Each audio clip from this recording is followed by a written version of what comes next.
Identification of the acidic, basic, neutral nature of the salt solutions.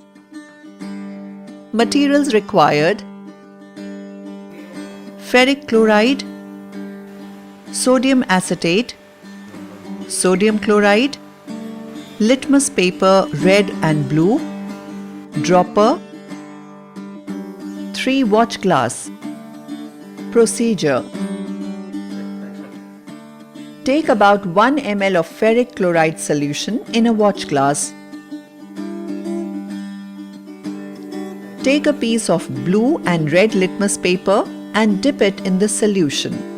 Do you observe any change in the color of the litmus paper? Ferric chloride solution turns blue litmus paper red, but it does not change the color of red litmus paper. Take about 1 ml of sodium acetate solution in a watch glass. Take a piece of blue and red litmus paper and dip it in the solution.